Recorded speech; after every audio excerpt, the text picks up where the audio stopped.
Hi, this is Brenda Green, and welcome back to Living in the Go. So, about 8 years ago, I did an investing video. Was almost 30 minutes long, and it was called "Investing for You." Well, I'm taking that out of the mothballs and I'm putting it out again, and it's called Investing Basics. A lot of people ask me about investing, and I think that's the best way for you to grow your money. So even though it's 8 years old, it's still very useful information in there in terms of learning about the stock market, learning about the different stock definitions, what it all means. So this will be helpful for you if you don't know anything about investing. Think of it as a class. It's about 24 minutes long, but very useful information. You can stop it and start again and take some notes. So enjoy. Hello, this is Brenda Green, and I'd like to welcome you to our fifth presentation from Living in the Go. This one is entitled Investing is for You. I wanted to do this one for a long time because so many people that I know are really afraid of getting into that stock market. They're hesitant, they don't want to lose their money. And what I say to you is jump in with both feet because the water's fine. I've been investing for a long time and has been very successful for me and very helpful for me too. I've learned a lot, I've made some mistakes, but overall, I would say the experience has been very rewarding. So investing is just one piece of your financial plan. We've talked about many other things that you need to do, such as paying off your bills, investing in a house if that's what you want to do, and saving, having those different funds like emergency funds available. But this is one piece and it's a vital piece, I think. So you may be wondering if you should invest, and I say yes, yes, yes. If you have a 401k, a 403b, or a TSP, that's a thrift saving plan at your job, then you're already investing in the stock market. Your company has selected certain funds for you, and they're putting your money in there. So shouldn't you know what's going on with them? Let's get started and let's talk more about investing. Now, the topics that I want to cover for you today are: what is the history of investing? Do you know what investing is really all about? The second thing, are you too emotional to invest? Well, I would say take the emotion out of it and think of it again as just one more tool in your financial arsenal. The third thing, what does diversity mean in investing? Do you know what diversification is? Diversifying your portfolio is what I'm talking about, and we'll get more into that. The last thing, do you follow the crowd? Can you do what's right for you and go your own path?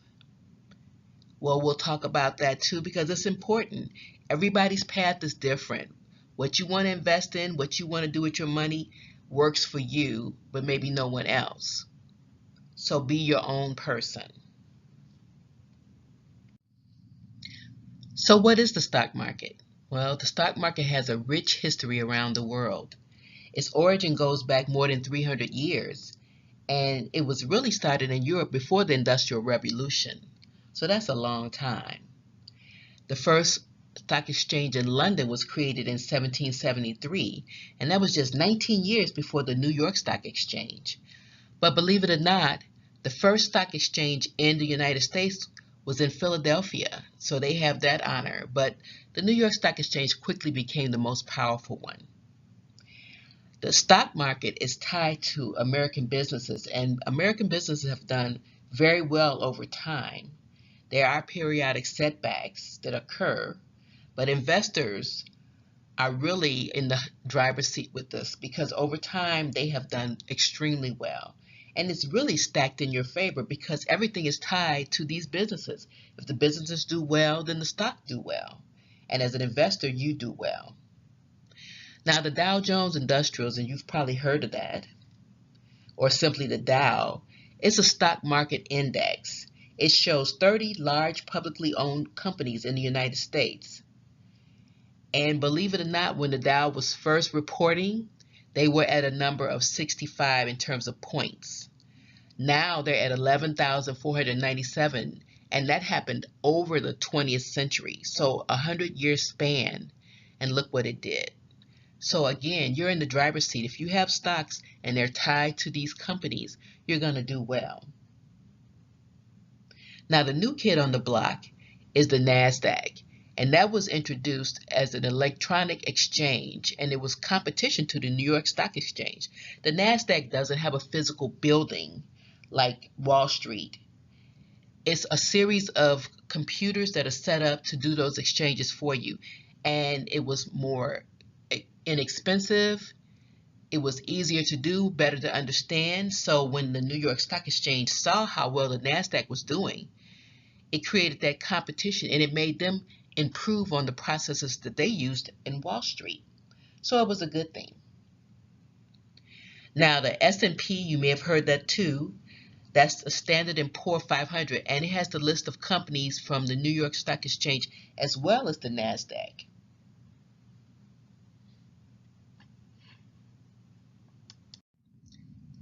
So where should you be investing your money? Well, I say you should be investing in the stock market. The stock market crashes and it goes back up. It's proven itself that it can resurface time and time again throughout history and come back even stronger.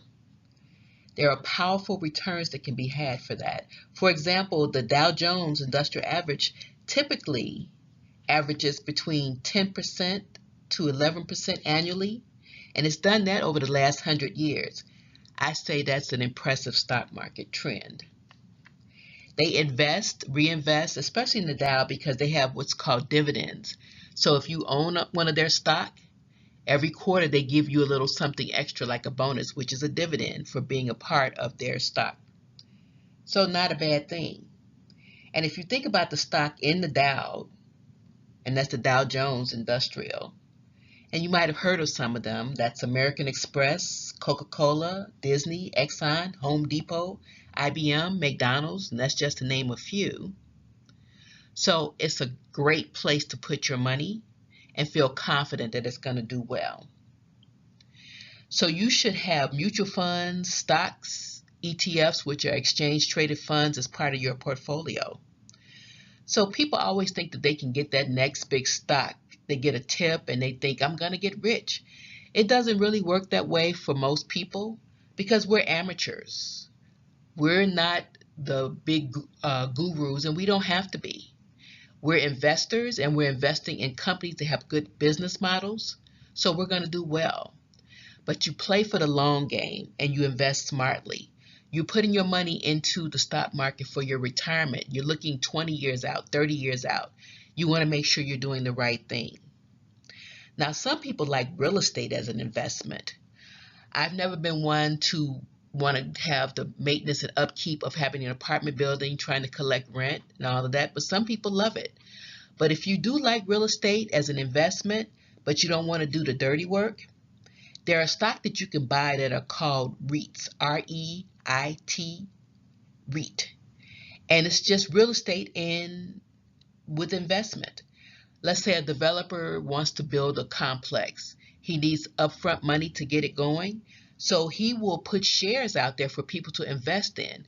So you could buy those shares and you're part of the real estate without having to do the heavy lifting. So that's something you could look at as well. You can buy precious metals like gold, silver, and copper and add that to your portfolio. But you want to determine what percentage of those metals that you want to carry, because sometimes metals can be volatile. So again, do your research. Think about it. So investing is part of your money plan. I say this all the time to people because you want to invest in the stock market. You can save lots of money, certainly in a savings account, a money market account, or even a certificate of deposit, a CD. But the interest rates are very low. More than likely, they're anywhere from 1% in your savings account to maybe 4% in a CD. But the stock market can average 8 to 12% a year, so you do the math. You can buy stocks, bonds, mutual funds. Well, let's break that down and see what this all entails. So I mentioned earlier, if on your job you have a 401k, a 403b, or a TSP plan, then you want to contribute the maximum to that. There's something called the compound interest that works in your favor when you contribute. And most of these plans, your company actually matches what you put into it. So that's free money. You want to make sure that you're investing and maxing it out fully. But again, in those funds, it's limited because your company will select stock that they want to put things into for you. And so you don't have a lot of say-so in terms of where the money goes. But again, free money, you want to do it. Now, if you don't have those vehicles at work, then I recommend opening up a Roth IRA at a brokerage company. And truthfully, even if you do have those plans at work, I still would open up a Roth IRA. And let me tell you why. I love the Roth IRA. It's a special retirement account that you fund with after-tax dollars. Keep that in mind, after-tax dollars. So as that fund builds and when you get ready to retire, guess what? Because it was funded with after-tax dollars, all of that money that you make and invest and it grows, it's free for you. You never have to pay taxes again on that money. So if you invest in a Roth and it goes up to $1 million, guess what? That's all your money, tax-free. So I love the Roth IRA. Now, mind you, you can't do any tax write-offs on your income tax with it. But again, that's okay. Tax-free. Keep that in mind. You also want to read some books in terms of investing, because when you get started, you might feel a little shaky, a little rocky. And there are basic things that you can do to get started. I recommend, again, the brokerage company. And there are lots of them out there. For example, you could go to TD Ameritrade, you could do Fidelity, Charles Schwab, E-Trade, Vanguard, just to name a few. You can make your own purchases, sometimes for less than $10 a share. And you want to trade on your own. You want to buy or sell, which is what a trade is. Because if you ask the broker, and they would be happy to do it for you, they're going to charge you a lot more money. I know at Fidelity, the trades are $4.99, and I use Fidelity. Love it. So you want to do your own trades. Now, if you really don't know a lot about investing, we can start with the basics. So a stock, which is also known as a share or equity, is a type of security, and it signifies ownership in a company. So it represents the claim that you have on that company's assets. If you buy a share, you own part of that company. There are two main types of stock. There's common stock and preferred stock. Preferred stock takes priority over common stock, and it's a lot more expensive to buy. Let me give you an example. Back in 1981, a share of Berkshire Hathaway preferred was $430. Today, that same stock is worth $319,000. That's the difference. If you can afford to buy a preferred stock, I say go for it, because the rewards are wonderful. But if you're like me, I have all common stock, which is great because I'm still doing well with those. The other thing is a bond, and I'll give you an example. Maybe your grandparents bought you a bond when you were a kid, and the face value on the bond said it was worth $25. But the reality is that your grandparents only paid $12.50 for that bond. And it has a maturity date on it, meaning that 10 years from the date that they gave it to you, that $12.50 will be worth that $25 that's on the face value of that bond. So that's kind of how bonds work. There are different types of bonds that you can buy. They don't grow as quickly as stock do. They're more stable. And sometimes people like having that stability. And that's okay too. You're still going to make money on it, just not as much if you would buy stocks or a mutual fund. You can get bonds which are called municipal bonds. You can buy into utility companies. You can buy bonds from the government. All those things are wonderful, and the interest rates will grow for you, but again, at a slower rate. And again, if you want that security, if you're hesitant, then that's a good thing to do. But you could add those to your portfolio for a good mix. Now, the next type is the mutual fund. And mutual funds are professionally managed. They have an investment manager who handles the pools of money from investors, and they buy securities or stock. But a mutual fund is different in that it buys a variety of stock all across different industries. So it might have technology stock, it might have retail stock, it might have manufacturing, it might have precious metals.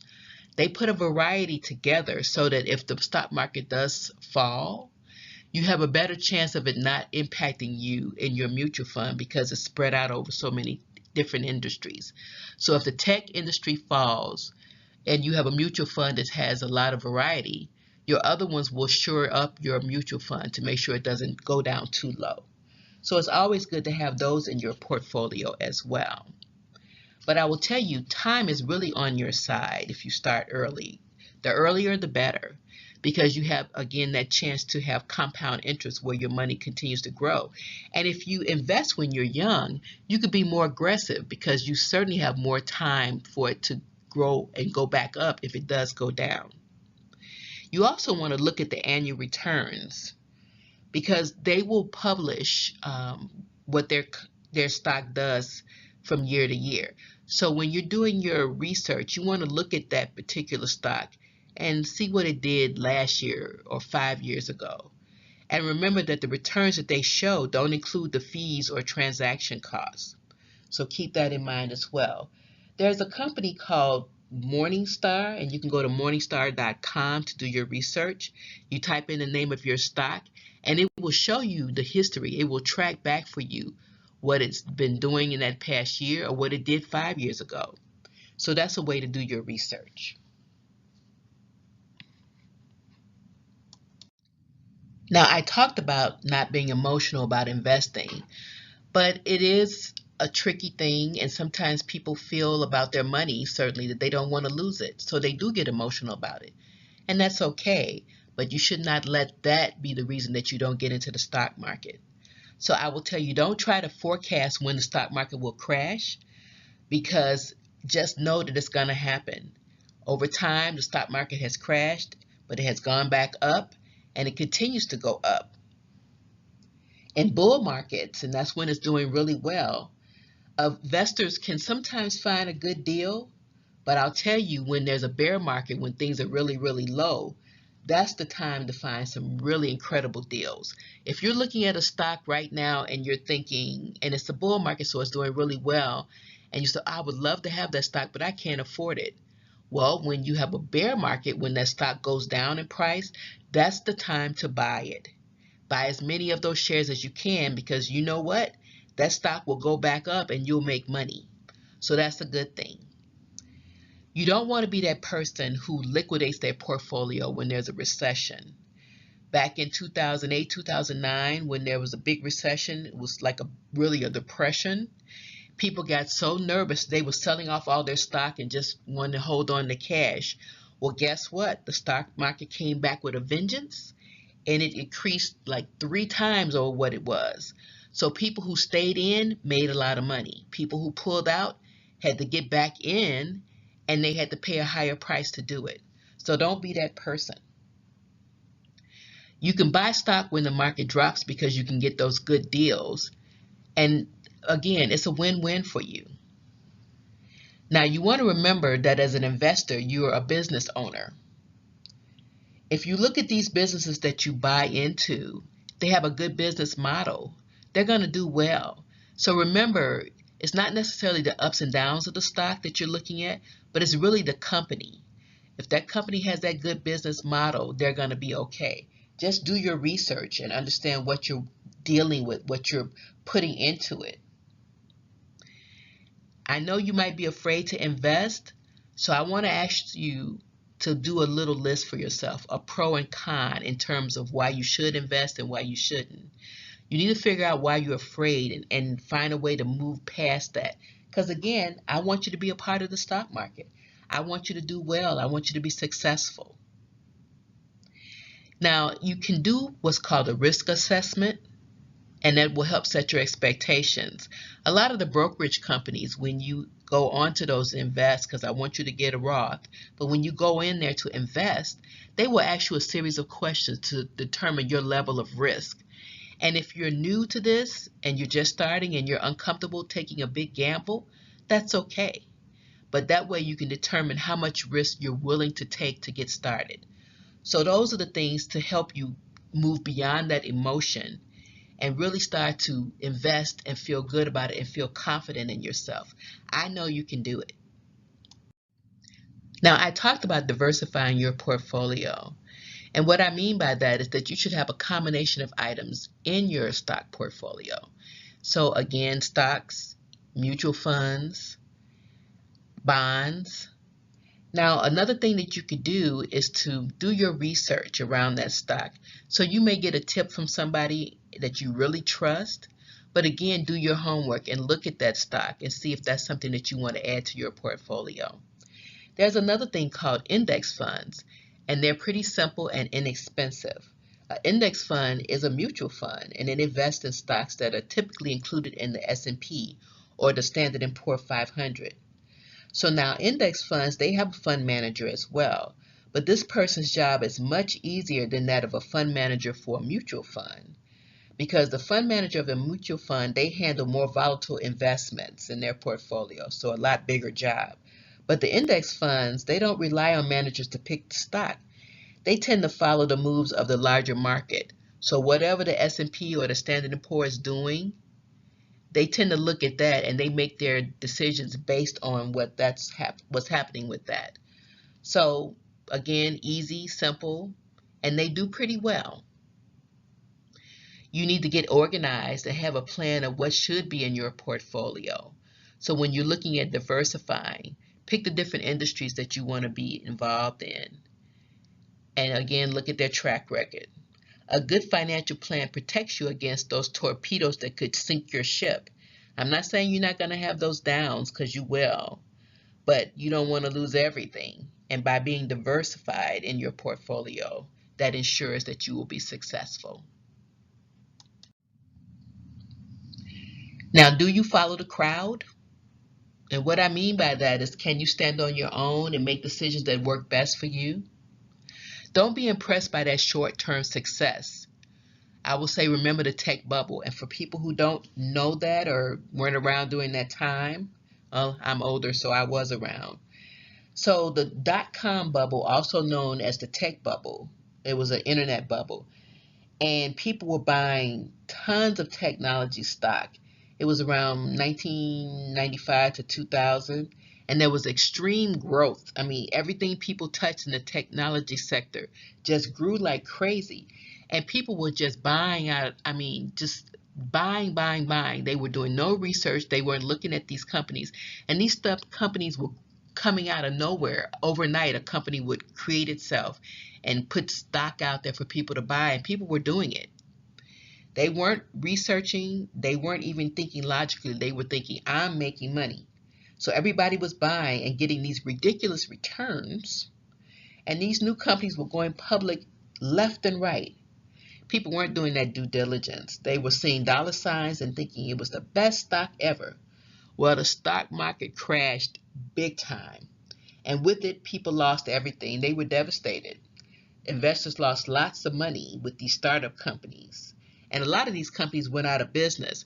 Remember what I said about researching the company and looking at their history and if they were successful and have a good business model?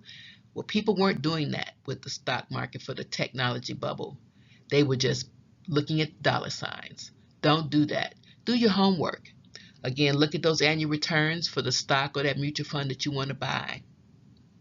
And you want to ignore the noise.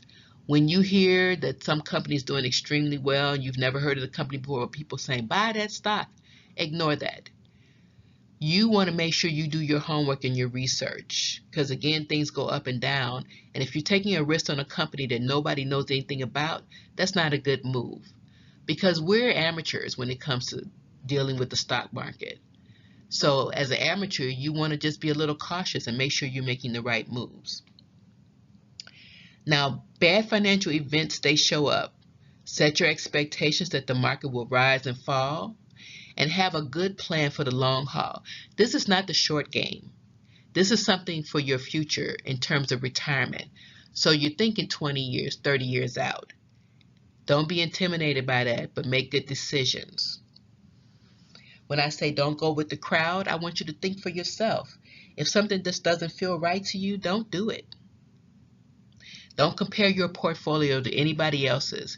Your income may be different. Your capacity for risk may be different. There are a lot of different factors to consider with that. So don't get caught up in that near-term